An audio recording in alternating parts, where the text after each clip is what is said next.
So yun guys, nag-waterproofing po tayo ng bubong. Dito tayo sa SRM Bong.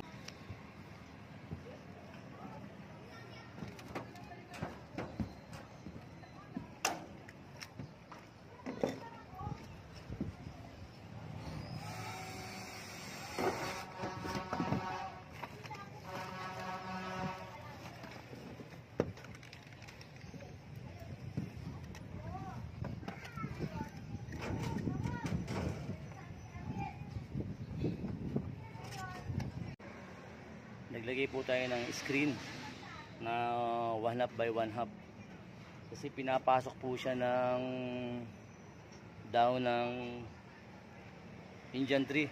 So ito, ang ginawa natin dito ay pininturahan muna natin yung screen para hindi siya kalawangin. Guys, binabad natin siya sa pintura.